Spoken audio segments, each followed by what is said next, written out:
Good morning, everyone. How are you doing? I don't normally do Instagram lives, but I wanted Instagram to get a taste of what I do on YouTube. So I have a YouTube channel. It's called One Rental at a Time. I produce original content for that channel each and every day. What I'm doing right now is I'm going to do this live stream on Instagram talking about the 10. How do you do that in a small window? 10 things I have learned in this crisis or been reminded of in this crisis. So again, this health crisis has been interesting. Unfortunately, it's not my first crisis. I've invested through the dot-com crash, the Great Recession. And, sometimes we need to be reminded of just how painful things could be. So these were 10 things that I have been reminded of the last 6 months. Wanted to share them with you, wanted to get your feedback. Love to hear if there's any things that you have been reminded of, but let's get into it. The first one, and this is for all the Dave Ramsey fans out there. Boy, that emergency fund is important, right? That emergency fund, whether you are just paying your bills or if you're a landlord, having an emergency fund is critical. Sometimes in the good times, we're like, hey, let me dip into my emergency fund, take a little money out so I can get this next deal. I can buy that toy. I can do that trip.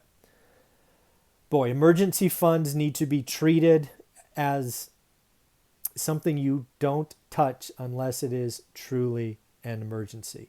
So that's the first one. Number 2, risk is underappreciated in good times. Think back to January. 3.5% unemployment. Lending is pretty good. Everybody's got a job basically that wants a job. If you're looking, you can find something. People are quitting jobs without having another job lined up. We're traveling on airplanes. We're going on cruises. We're going to movie theaters. Man, risk. Black swan event out of nowhere. It happens. No, I guess some people saw this coming, but I didn't. Risk is underappreciated in good times. Number 3, assets.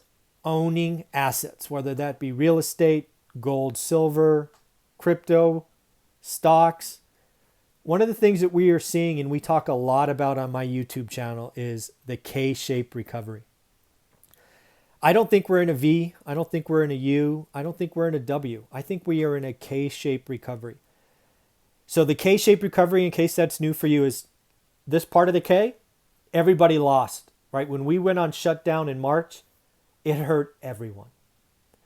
But as we're coming out of it, as the stimulus took hold, as work from home became a thing, what we clearly saw is if you owned assets, stocks, you were on the upper level of the K. Man, if you own stocks, you were whole in 90 days, 120 days. If you've owned real estate, you're good. The bottom side of the K. Oof. Service sector. Selling hours for labor. Oh, it's been tough. Renting, tough. So I really do think we're in a K-shaped recovery. This is another example of why owning assets are important. Just another reminder that assets are good. Next up, conservative financing. Man, like you, I've been on Bigger Pockets. I've been on YouTube University. I watch all of these real estate investors, flippers, wholesalers talking about maximum leverage, home equity lines. That feels good in an up market. Man, I've seen lots of people go bust. I've been doing this 20 years. I know what maximum leverage does in a good time, but boy, I've seen it hurt people. And unfortunately, I think we're going to see some pain. I think folks with maximum leverage are going to get hurt. That debt service can eat you alive. And in fact, in my book, One Rental at a Time, the only picture I have is of an image called an alligator just eating bags full of money. If you need to be reminded what negative cash flow feels like, go look at that alligator. It's like on page 34 or 35 of the book.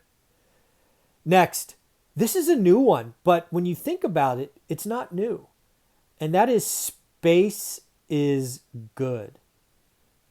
And this is for all my friends who've lived in apartments, right? You think about, the average rent in a San Francisco 2-bedroom apartment's $4,200. Today, you recognize that as a shoebox, right? It's a walk-in closet. Maybe it's 2 walk-in closets. How can you live in that when essentially the city is shut down?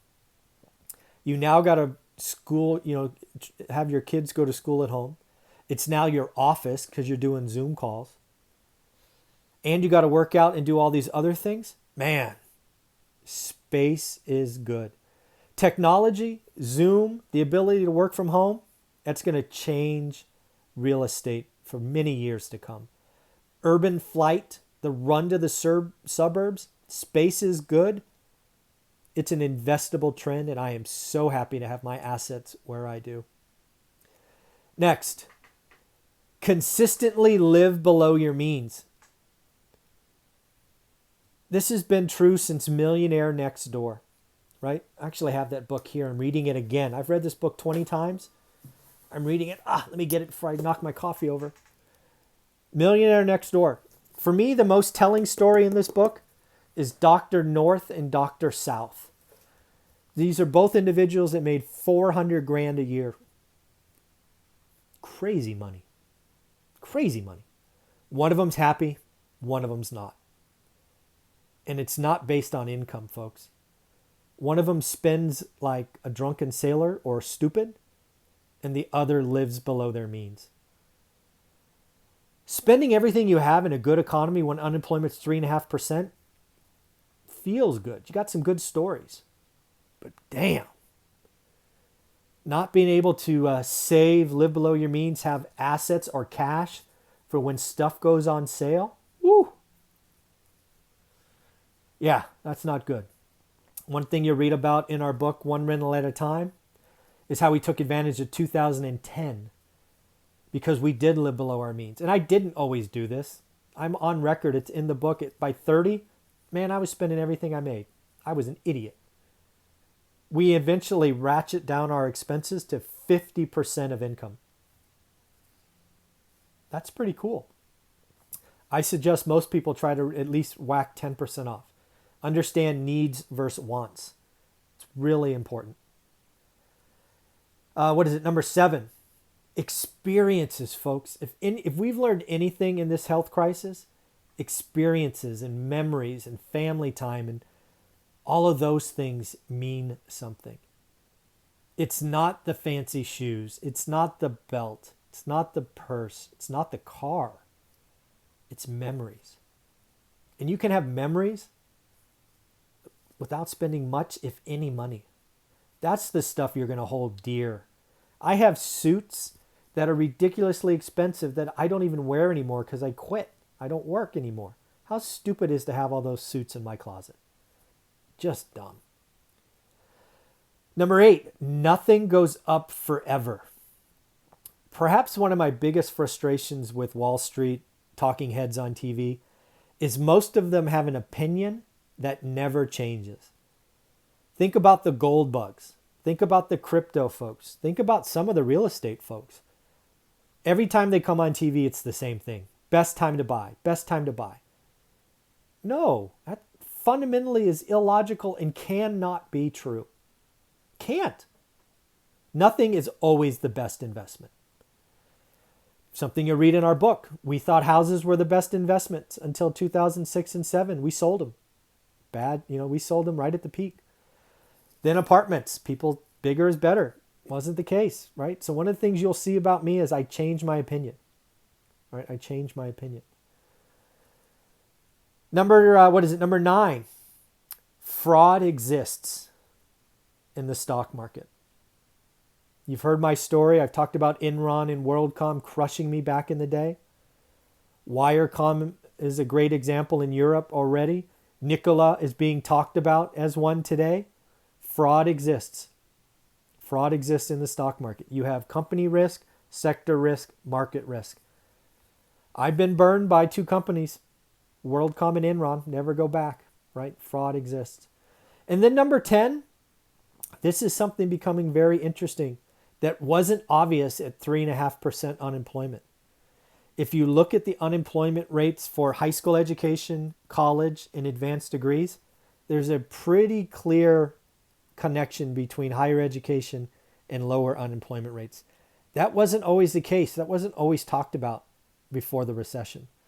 So again, I'm doing this live stream on Instagram just to give you a taste of what you can expect on my YouTube channel. YouTube channel is called One Rental at a Time. I put out original content 7 days a week, usually before 10 o'clock. I do a daily financial news show at 7:30 a.m. 7 days a week. So stay tuned for that. Lastly, thank you for watching on Instagram. If you've liked this, give me a thumbs up or a like, whatever it is. Follow me. I'll try to do some more of these on Instagram. And if you've learned anything during this crisis, go ahead and leave a comment below. I'd love to see what you've learned or been reminded. Because again, this list of 10, I've learned them before, but sometimes we forget. And I needed to be reminded. All right, everybody, have a wonderful day. And if I don't talk to you, have a great weekend. Bye-bye.